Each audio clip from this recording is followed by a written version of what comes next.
Welcome to WWII Heroic Tales, where true stories of courage, sacrifice, and extraordinary heroism come alive from the darkest days of World War II.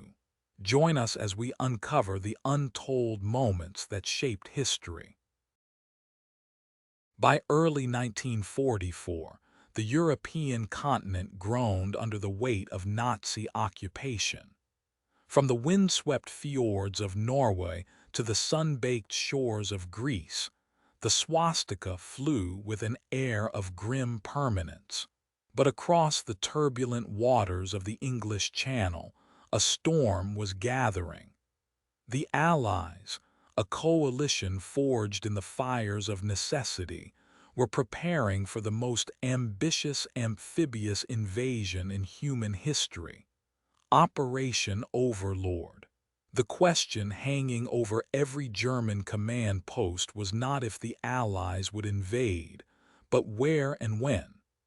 The entire coastline of Western Europe, a jagged frontier stretching thousands of miles, was a potential target. For the German High Command, this uncertainty was a strategic nightmare. Field Marshal Erwin Rommel, the celebrated Desert Fox, was tasked with fortifying this vast perimeter. He poured concrete and steel into the Atlantic Wall, a chain of bunkers, gun emplacements, and obstacles designed to bleed any invasion force white on the beaches. But fortifications alone were not enough. Intelligence was the key. The Abwehr, Germany's military intelligence service, worked feverishly to uncover the Allied plan. They deployed spies, monitored radio traffic, and flew reconnaissance missions, desperate for any clue that would reveal the invasion's focal point. German analysts concluded, with sound military logic, that the pas-de-calais region was the most likely target. It offered the shortest sea route, just 21 miles of water, and the quickest path to Germany's industrial heartland. The Allies knew this. They understood that surprising the Germans was impossible. Deceiving them was the only path to victory. The fate of the free world rested not just on bullets and bombs, but on a carefully constructed edifice of lies. Into this high-stakes world of shadows and secrets stepped one of history's most improbable heroes. Juan Pujol García was not a hardened soldier or a sophisticated aristocrat trained in the arts of espionage. He was a manager of a rundown hotel in Madrid, a former chicken farmer from Barcelona who had failed at nearly every business venture he had attempted. His defining experience was the Spanish Civil War, a brutal conflict that had left him with a profound and unwavering hatred for extremism of all kinds. He saw in both the fascist and communist ideologies the same disregard for human life and liberty. When World War II erupted, Pujol felt a moral compulsion to act. He believed that the Nazi regime represented a threat to all of humanity, and decided, with a unique blend of naivety and astonishing self-confidence, that he would become a spy for Britain. He approached the British embassy in Madrid offering his services. He was polite, earnest, and completely lacking in credentials. The officials listened, likely with a mixture of amusement and suspicion, and promptly showed him the door. Undeterred, he tried again, and again.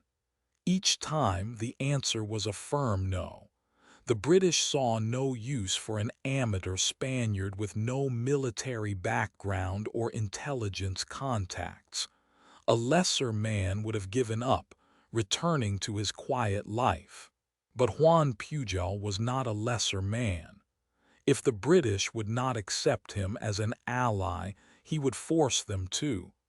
He devised a new plan, audacious in its simplicity. He would become a German agent first, invent a fictional network of spies, and then use that network to prove his value to the very people who had rejected him. He would build his legend from scratch, armed with little more than his imagination and an unshakable sense of purpose. In the summer of 1941, Juan Pujol walked into the German embassy in Madrid. He presented himself as a fanatical fascist, a Spanish government official who burned with a desire to help the Third Reich crush the British. He spoke with such passion and conviction that the Abwehr officer, Gustav Nittel, was completely won over. Pujol, codenamed Arable, was given a crash course in espionage. A bottle of invisible ink, a list of contacts, and a healthy sum of cash. His mission was to travel to London and build a network of agents. There was just one problem. Pujol had never set foot in England.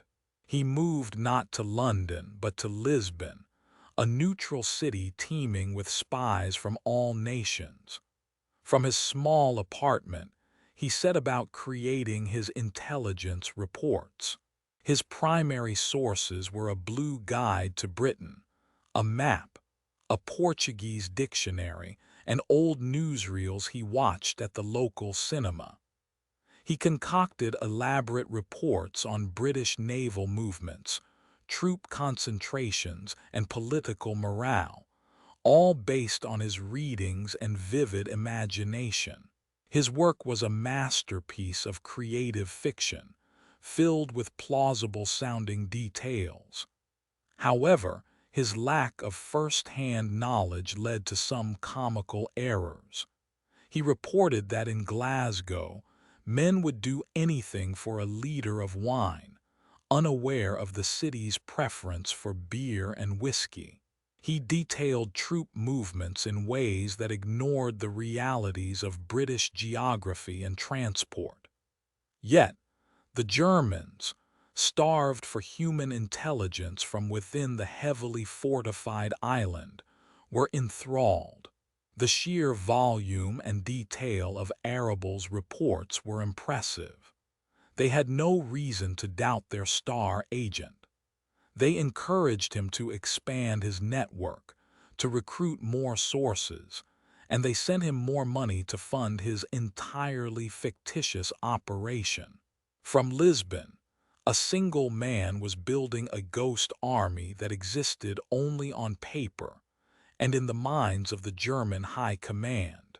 Pujol's fictional intelligence reports, sent by courier and later by radio from Madrid to Berlin, were not only being read by the Abwehr, they were also being intercepted and decrypted by the codebreakers at Bletchley Park in England.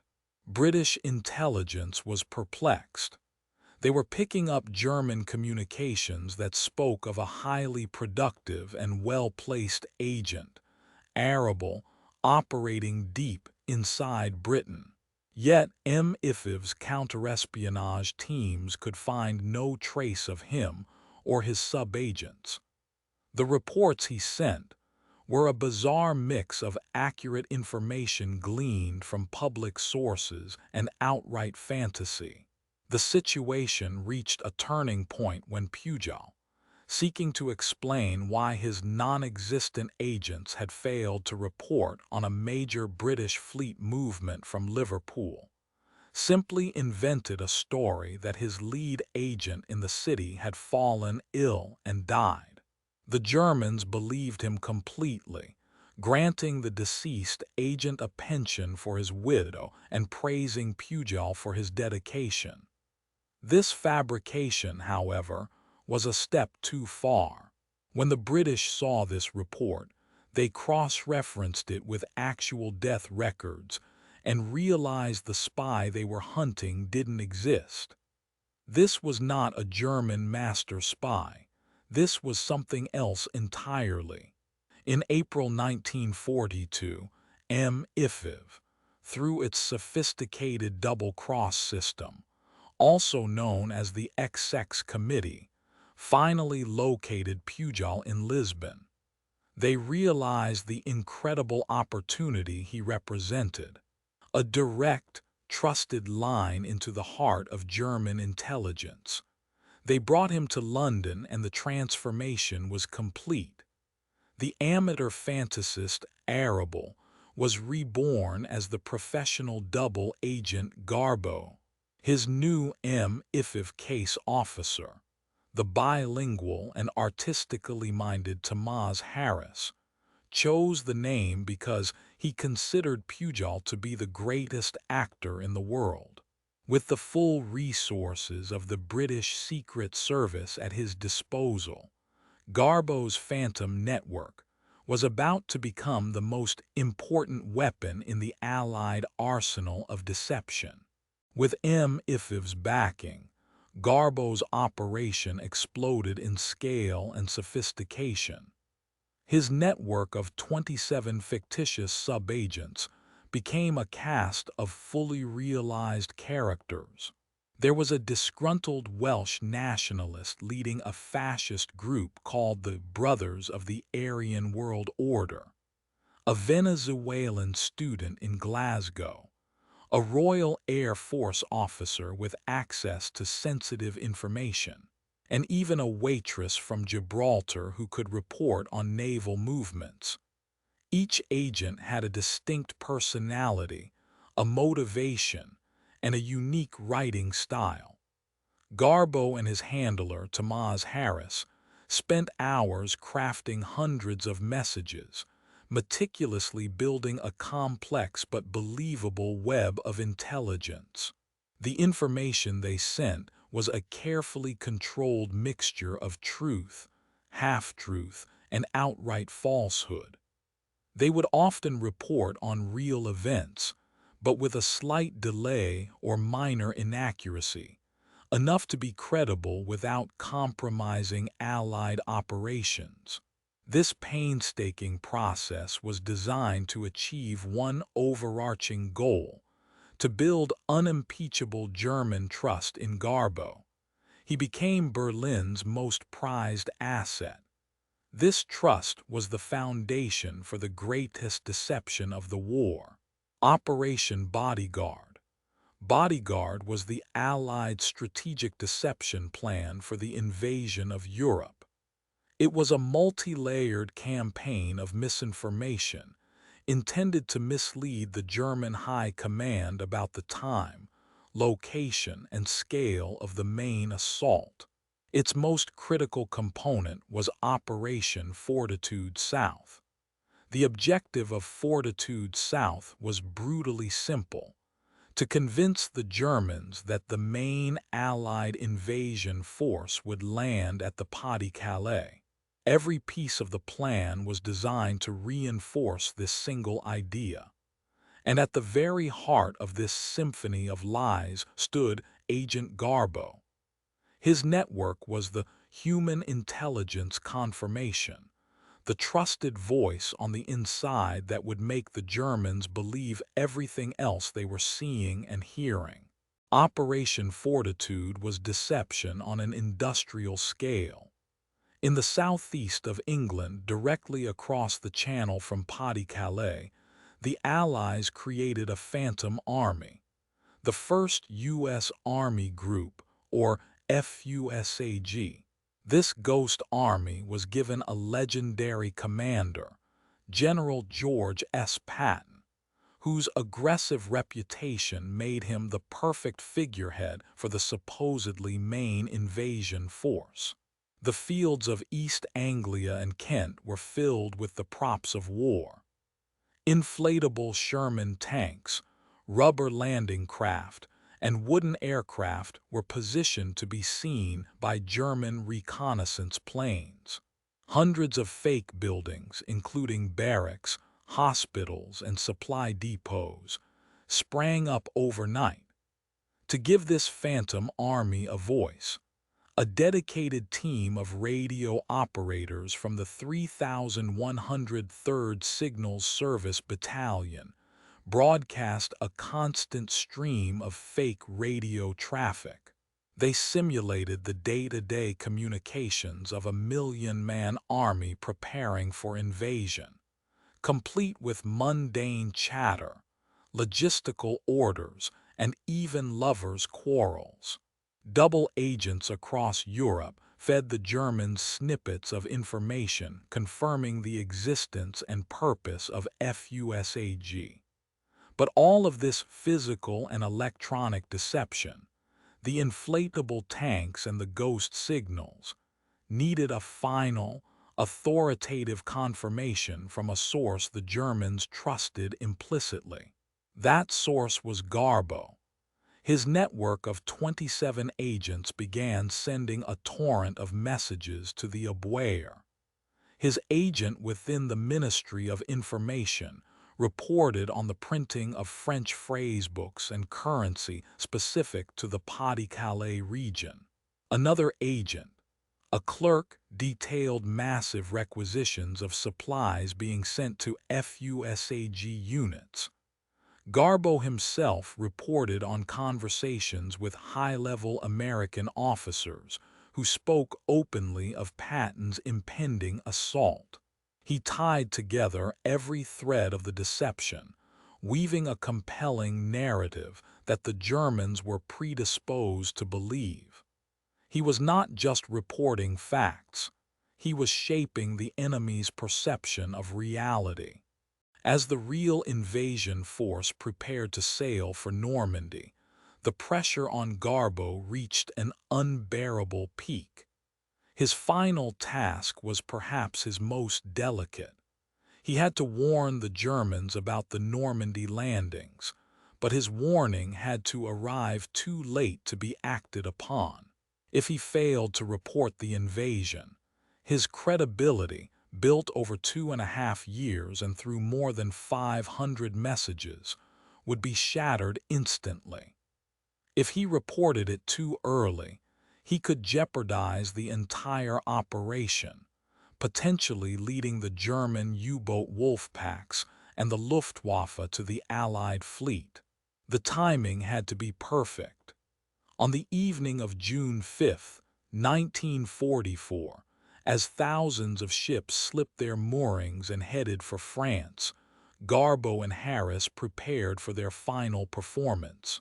They knew that their German radio contact in Madrid would be shutting down for the night at a specific time. They waited, letting the clock tick down. Just after midnight, Garbo sent an urgent message requesting his handler be put on the line immediately for a communication of extreme importance. The German operator, following procedure, informed him it was too late and signed off. This was exactly what Garbo and MI5 had planned. Now they had a documented excuse for the delay. At 3 a.m. on June 6th, Garbo transmitted the critical message. He reported that his agent on the coast had seen a vast armada sailing south. The invasion was underway, heading for Normandy. The message was received in Madrid and frantically relayed to Berlin. But by then, it was too late. Paratroopers were already landing behind enemy lines. The first waves of infantry were hitting the beaches. Garbo had successfully walked the tightrope, preserving his own credibility while ensuring the Allied forces achieved tactical surprise. The German high command was thrown into chaos. The invasion had begun, but was this the invasion? The reports from Normandy were alarming, but they fit perfectly into the narrative that Garbo and Operation Fortitude had so carefully constructed. The German generals, including Hitler himself, were convinced that Normandy was a massive feint, a diversion designed to lure their elite panzer divisions away from the main target, the pas-de-calais. Garbo's work was not done. It was just beginning. On D-Day itself, he sent another message, a masterpiece of psychological manipulation. He expressed profound regret to his German handlers that his previous warning had arrived too late, blaming the delay on his own operational slowness while simultaneously reinforcing their trust in his network's accuracy. Then came the masterstroke. He reported that his network had confirmed the Normandy landings were indeed a diversionary operation. He claimed that General Patton's first U.S. Army group was still in Kent, at full strength, poised to strike across the Strait of Dover. He argued that the Allies would not commit a commander of Patton's stature to a secondary attack. To sell the lie further, one of his fictitious agents reported that he had attended a briefing where the plan was laid out. The Normandy assault would draw in German reserves, and then FUSAG would deliver the decisive blow at Calais. Every element of the message was designed to prey on German preconceptions. The Abwehr passed his assessment directly to Hitler's headquarters. The message was so persuasive, so perfectly aligned with Germany's own strategic analysis, that it was accepted as gospel. Hitler, already distrustful of his generals, chose to believe the intelligence from his supposedly most reliable spy. The order was given. The powerful 15th Army, stationed at the Pas-de-Calais, was to hold its position at all costs. The trap had been sprung. In the critical weeks that followed June 6th, the battle for Normandy hung in the balance. The Allies fought desperately to expand their fragile beachheads and push inland against ferocious German resistance. Every rifle, every tank, and every soldier was vital. And just 150 miles away, at the Pas-de-Calais, the German 15th Army, a formidable force of 22 divisions, including elite panzer units, sat and waited. They were waiting for an invasion that would never come. Their inaction was a direct result of Garbo's continuing deception. Throughout June and into July, his phantom network bombarded the Germans with evidence of the impending Calais attack. They reported on embarkation signs appearing in southeastern English towns. They described the unique shoulder patches of FUSAG soldiers seen in Dover pubs. They transmitted detailed reports on tides and weather conditions favorable for a channel crossing at Calais. Garbo even reported that Patton had been reprimanded for the Normandy landings happening prematurely.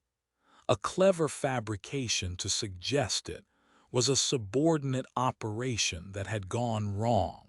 Field Marshal Gerd von Rundstedt and Field Marshal Rommel, commanding German forces in France, pleaded with Hitler to release the 15th Army to crush the Normandy beachhead before it could be reinforced.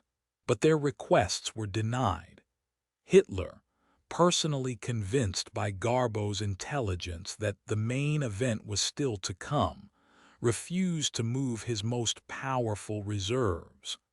For 7 crucial weeks, Garbo's web of lies paralyzed a significant portion of the German army in France.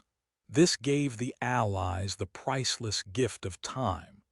Time to land over 1 million men, hundreds of thousands of vehicles, and millions of tons of supplies, securing their foothold in Europe and paving the way for the liberation of France. The success of Garbo's deception was so total, his influence on German strategic thinking so profound that it led to one of the greatest ironies of the Second World War. On July 29, 1944, with the Allies breaking out of Normandy and the phantom FUSAG threat still holding the 15th Army in place, a message arrived for Garbo from Berlin. It stated that the Führer himself had personally authorized the award of the Iron Cross to Agent Garbo for his extraordinary services to the German Reich. Juan Pujol García, the man who had done more than perhaps any other single individual to ensure Germany's defeat in the West, was now a decorated Nazi hero. The medal was delivered to him via his German contacts in Madrid. A few months later, in a secret ceremony in London, King George VI made him a member of the Order of the British Empire, or MBE, for his services to the Allied cause. He became one of the only people in history to be decorated by both warring sides for the very same actions. As the war drew to a close, Pujol was consumed by a legitimate fear. He was terrified that surviving Nazis, discovering the truth of his deception, would seek revenge. With the help of MI5, he crafted one final lie. In 1949, they faked his death from malaria in Angola. The world and any potential assassins believed that the great spy Garbo was gone. Juan Pujol García vanished. He moved to Venezuela, remarried, and started a family, running a small bookshop and gift store. He never spoke of his past. For nearly 40 years, the story of the man who sold D-Day to Hitler remained one of the most closely guarded secrets of the war, his heroic tale buried under layers of official secrecy and his own self-imposed exile. For decades, the name Juan Pujol García was lost to history, but the legend of Agent Garbo intrigued a few dedicated researchers. One was Nigel West, a British author and member of Parliament specializing in intelligence history. West refused to believe the official story of Garbo's death. He became obsessed with the case, convinced that the spy's story was too remarkable to have ended so quietly. Through meticulous research, cross-referencing declassified documents, and chasing down old leads, he began to piece together the puzzle of Pujol's post-war life. In 1984, West's detective work led him to a small town in Venezuela. He made a phone call, asking for a man named Juan Pujol. The voice on the other end confirmed his identity. West asked him if he had been known by another name during the war. After a long pause, the quiet shopkeeper finally admitted the truth. The discovery made international headlines. The spy who had vanished was alive. The meeting between the historian and the former spy was emotional. Pujol, now an old man, was finally able to tell his incredible story. He was persuaded to return to Europe for the 40th anniversary of the D-Day landings. On June 6, 1984, Juan Pujol García stood on the sands of Normandy, weeping as he looked out at the peaceful beaches where so many had fought and died. He was introduced to dignitaries and veterans who hailed him as a hero. It was a powerful, surreal moment of closure for the man whose imagination and courage had helped shape the course of history. He had lived a quiet, anonymous life, the architect of a grand deception, now finally able to receive the recognition he had so long been denied, a testament to the extraordinary impact one determined individual can have on the world. Thank you for joining WWII Heroic Tales. Through the stories of brave souls from World War II, we honor their memory and keep their legacy alive for history and generations to come.